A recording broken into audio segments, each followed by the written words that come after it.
जय श्री राम। हेलो दोस्तों, कैसे हो दोस्तों। हम पढ़ रहे थे हिंदी व्याख्याता का पाठ्यक्रम और हमने कुछ बिंदुओं को पढ़ लिया था।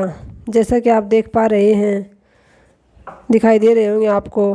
मैंने इस सिलेबस को इतनी बार रिवाइज किया, बार बार इसमें देख देख कर कि ये बिल्कुल अब साफ दिखाई नहीं दे रहा। और फिर मैंने इसमें जो संख्या लगा रखी है, ये दोस्तों 2022 में जो क्वेश्चन आए हैं ना, किस टॉपिक से कितने क्वेश्चन आए ये लिख रखे हैं। एक बार मैं आपको ये बिंदु पूरा करने के बाद अलग से मैंने कॉपी में उतार रखा पूरा सिलेबस। उसमें मैं आपको दिखाऊंगी कि हमने कौन कौन से टॉपिक पढ़ लिए हैं। दोस्तों, इसमें हमने अर्थशास्त्र की पत्र, सबसे पहले ये बिंदु पढ़ा था, अर्थशास्त्र की पत्र, विज्ञप्ति, परिपत्र, निविदा, ज्ञापन और अधिसूचना, जिसमें से दोस्तों 2022 में 7 क्वेश्चन आए थे, जिसमें से 6 टॉपिक हैं। इन 6 टॉपिक में से 7 क्वेश्चन आए थे। फिर हमने पढ़ा जनसंचार के प्रमुख माध्यम, तत्संबंधी लेखन एवं पत्रकारिता। ये टॉपिक पढ़ा दोस्तों हमने कक्षा 11 और 12 में चलने वाली अभिव्यक्ति और माध्यम पुस्तक से। और अब हम पढ़ रहे हैं दोस्तों ये कविता, कहानी, वार्ता, रिपोर्टाज एवं डायरी लेखन, विषयक, परिभाषा, तत्ववादी। ये भी टॉपिक जो है दोस्तों हम अभिव्यक्ति और माध्यम पुस्तक से ही हमने पढ़े हैं। हमने कविता पढ़ ली, कहानी पढ़ ली, रिपोर्टाज एवं डायरी लेखन। इसके अलावा हमने कुछ नाटक, रेडियो नाटक, इनके बारे में भी पढ़ा, क्योंकि उस पुस्तक से प्रश्न बनाए जाते हैं तो उस पुस्तक में वो दे रखे हैं, तो मैंने आपको वो भी करवा दिए। आज पढ़ेंगे हम दोस्तों वार्ता। आज का ये टॉपिक पढ़ने के बाद हमारा ये जो बिंदु है, इस लाइन के सारे के सारे बिंदु पूरे हो जाएंगे दोस्तों। उसके बाद हम देखते हैं आगे, या तो दोस्तों हम स्नातक सत्र जो खंड 2 में है, हिंदी साहित्य का इतिहास, ये शुरू करेंगे दोस्तों। इसमें मेरे पास मैंने नोट्स बना रखे हैं, उन नोट्सों के माध्यम से मैं आपको पढ़ाऊँगी और आप भी कृपया करके साथ साथ उन नोट्स को अपने रजिस्टर में उतारते रहना, ताकि आपकी तैयारी शानदार हो सके। मेरी आपसे इतनी ही विनती है दोस्तों, मन लगाकर तैयारी करिए, आपके भविष्य का सवाल है।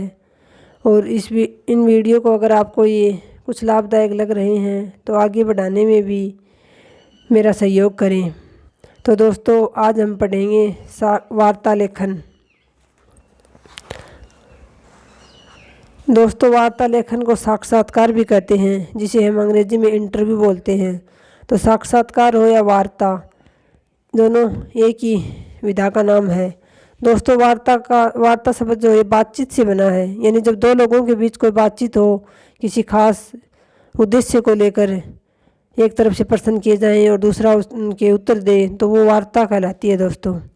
हिंदी की आधुनिक गद्य विधाओं में वार्ता भी अलग से अपनी पहचान बना चुकी है।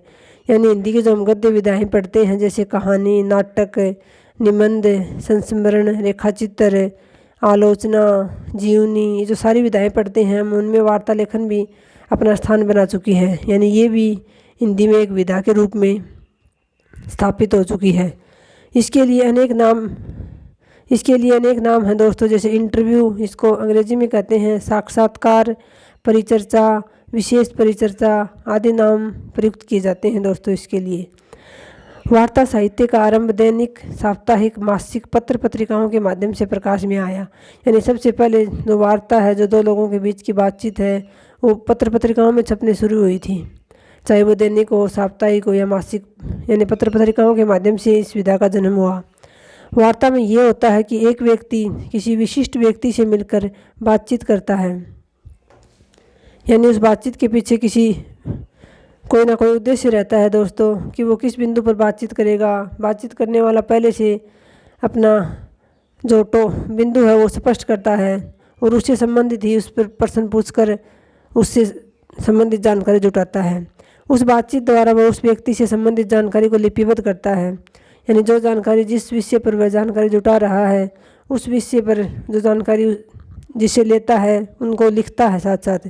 ये स्पष्ट है कि लेखक की वह जानकारी सही व प्रामाणिक होगी, यानी जिससे वह पूछेगा तो वो जानकारी सही देगा, और सही और प्रामाणिक जानकारी ही वार्ता लेखन में लिखी जाती है। कई बार लेखक पहले से किसी खास मुद्दे पर प्रश्नों को सोच कर जाता है और उन प्रश्नों के आधार पर जानकारी प्राप्त कर साहित्यिक भाषा में लिखता है। यानी कई बार तो साक्षात्कार के लिए प्रश्न जो होते हैं ये पहले से तय होते हैं, यानी प्रश्न पहले से बना कर ले जाता है साक्षात्कार लेने वाला कि मुझे इस बारे में ये प्रश्न पूछने हैं, और बाद में उन प्रश्नों के उत्तर जो देता है, जिससे पूछता है, उनके उत्तर उनको वो लिखकर साहित्यिक भाषा में लिख लेता है। वार्ता साहित्य का प्रारंभ भारतेंदु युग से माना जाता है। जैसे कि दोस्तों ज़्यादातर गद्य विधाओं का प्रारंभ भारतेंदु युग से ही माना जाता है, क्योंकि आधुनिक युग जो हमारा हिंदी साहित्य का आधुनिक काल है उसमें ही गद्य विधा का जन्म हुआ था, और ख़ास तौर पर भारतेंदु काल जो है इसमें ही लगभग सभी गद्य विधाओं का जन्म हो गया था। तो वार्ता साहित्य का प्रारंभ भी भारतेंदु युग से ही माना जाता है। भारतेंदु से वार्ता पंडित राधाचरण गोस्वामी ने की और वह छपी थी, यानी भारतेंदु जी जो हैं इनसे साक्षात्कार पंडित राधाचरण गोस्वामी जो भारतेंदु काल के ही एक लेखक हैं, इन्होंने इनसे बातचीत की थी और वो सबसे पहले पत्रिकाओं में छपी थी। पंडित चंद्रधर शर्मा गुलेरी ने विष्णु दिगंबर संगीतकार से वार्ता की और समालोचना पत्रिका में 1905 में छपी थी। चंद्रधर शर्मा गुलेरी जी हैं, ये भी प्रमुख लेखक हैं हिंदी के। समालोचना पत्र इनका ही है जो इन्होंने जयपुर से निकाला था। इसमें इन्होंने विष्णु दिगंबर एक प्रसिद्ध साहित्यिक संगीतकार थे दोस्तों, उस संगीतकार से इन्होंने साक्षात्कार लिया था और उसको अपने पत्र में छापा था। सन 1941 ईस्वी में साधना पत्रिका के मार्च अंक में अनेक साहित्यकारों के साक्षात्कार प्रकाशित हुए, जिनमें भदंत आनंद कौशल्यायन व महादेवी वर्मा के साक्षात्कार महत्वपूर्ण माने गए। यानी साधना पत्रिका में साहित्यकारों के साक्षात्कार छपे थे दोस्तों 1941 में।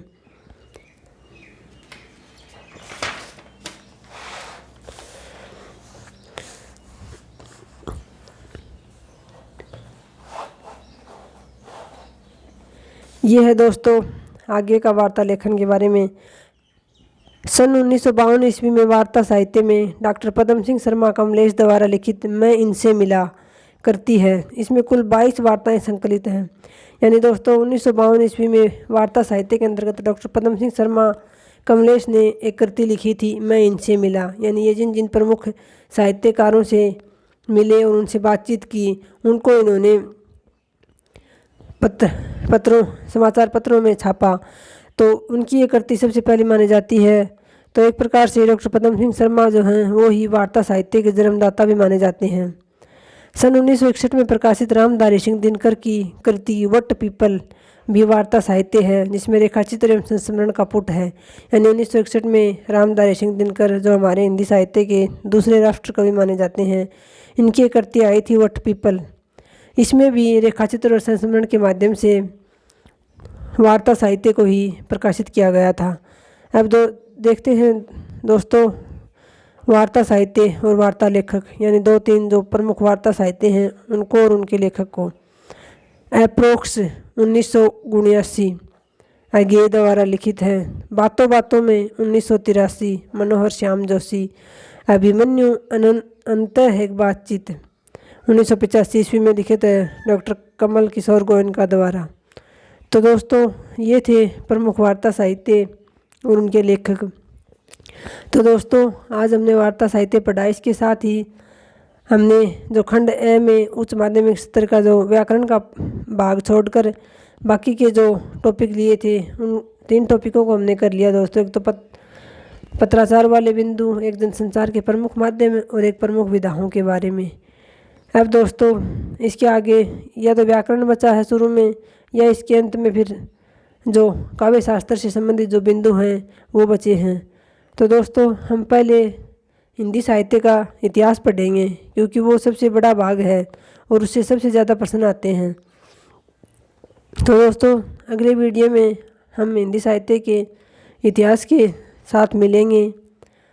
तब तक के लिए धन्यवाद दोस्तों। जय हिंद, जय भारत, जय जय राजस्थान।